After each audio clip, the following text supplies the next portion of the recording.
that as a backdrop, joining us now, Vice Chair of the House Democratic Caucus, Congresswoman Katherine Clark of Massachusetts. Great to have you back on the show. Looking forward to today. What are the challenges and what's the focus? The president appears to continue to be pushing back, will not participate, will not allow people to participate. Yeah, so we're anticipating a crucial vote today in the House as we look at setting the stage for the next part of this impeachment inquiry, where we move to bringing the witnesses and testimony to the American people. And that's what we are doing with this inquiry, putting the truth out and defending our democracy against what is a rapidly emerging picture of a president who has abused his power and betrayed his oath in the American people and put his own political gain over our national security. So, Congresswoman, of course, Republicans have come up with a series of arguments. The Trump White House have come up with a series of arguments that have all been disproven quickly. I suspect we're going to move beyond no quid pro quo, because it's obvious to everyone that there was a quid pro quo, to the last desperate stand of Trumpists, which will be, okay, there was a quid pro quo, but it's not impeachable. So why don't you go ahead? Let's just skip ahead a couple of weeks or maybe even a month. And why don't you tell us now why you and the Democratic caucus and a lot of, well, patriotic Americans believe it is an impeachable offense to actually hold up defense spending for a democracy who's under attack by Vladimir Putin until they give you dirt on your political opponent? Yeah, I think we have to look at our Constitution, look at what our founders told us. They were concerned about foreign governments interfering in our elections, in our government. And it seems with President Trump, every sentence that begins with him ends with Putin. And what we are finding here is that he did exactly what the whistleblower said. This is being corroborated by witness after witness. He put it out in the transcript. Do us a favor, though.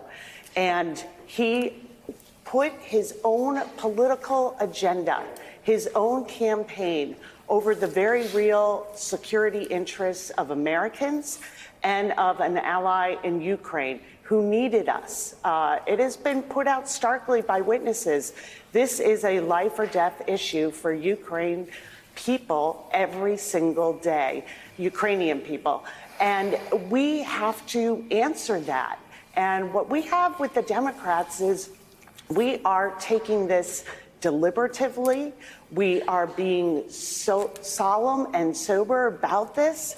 But we have to get the facts out in front of the American people. And the facts that have emerged in just the last 5 weeks are painting a stark picture of betrayal. And you may get more corroboration of those facts today from witnesses and next week, especially if John Bolton ends up testifying on Capitol Hill. Congresswoman, it's Willie Geist. Good to see you this morning. The Republicans, your colleagues, do seem to be focusing on process and not the facts you talked about there. Steve Scalise and others have led the way, calling this a Soviet-style impeachment process. Oh, dear God. Suggesting that it's secretive, that you're doing it in the dark basement of the Capitol. Could you explain a little bit for our viewers of how this is proceeding, and are there Republicans sitting in the room with the opportunity to ask questions? In other words, what's Soviet about this process? I thank you for your question too, Will. It is really breathtaking to watch my colleagues. They cannot excuse this president's conduct, so they're trying to have a conversation around process. And they are misleading the American people when they say this is a secret investigation, which they're not involved in. If you sit on one of the committees of jurisdiction, which 48 Republicans do, you can be in that room listening to this testimony.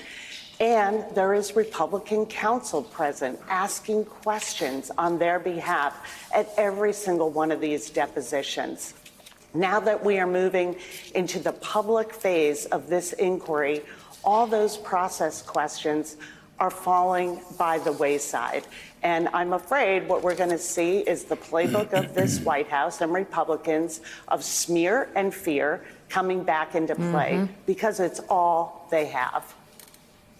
It's all they have. All right, thank you, Go Vice Chair of the House Democratic Caucus, Congresswoman Katherine Clark. Nice we really to have appreciate you. it. You know, Willie, it's so fascinating. Steve Scalise talks about Soviet style. And by the way, if I were Steve Scalise, I probably wouldn't bring up the Soviet Union, because then you think of the ex-KGB agent that Steve Scalise's hero, the President of the United States, sides with more than he sides with the men and women, the patriots in our intel community. I would just here's a hint, stay away from Soviet or anything Russian, Steve. Not a good look for the entire Republican Party.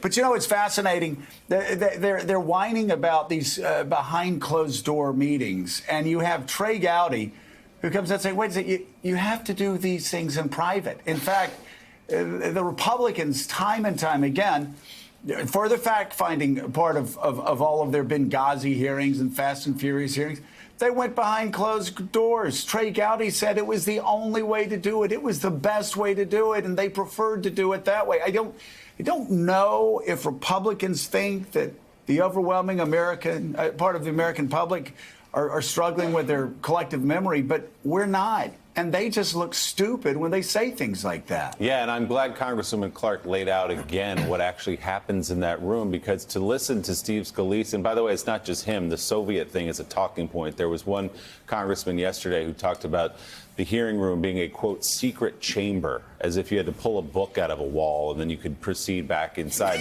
There are Republicans in the room. Yeah. There's Republican counsel in the room. They have equal time to ask questions. So this is an invented distraction from what's actually happening in the room, and the idea that Republicans don't have a voice in there, and so therefore they need to storm the skiff and set up shop and eat pizza to make a point. It's just not based in fact. There are Republicans in the room, and if they don't like the way it's proceeding, there will be public hearings. This is the first part of the process, and there will be public hearings, and the Republicans who are complaining about it, who are not in the room, will have their chances to ask questions. Well, and so many of the buffoons that were outside eating pizza, like having a pizza party, and making it a complete mockery of the process, and as General Hayden said, probably were committing crimes by doing that if they had phones.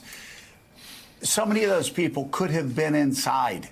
Right. Like they're on, Absolutely. they are actually on the committees that can hear this testimony, but they decided to sit outside, make an ass of themselves. And again, as General Hayden said, possibly actually commit crimes because, you know, they'll degrade themselves as much as possible just to get on Donald Trump's good side. But like Trump, they are treating people like they're stupid.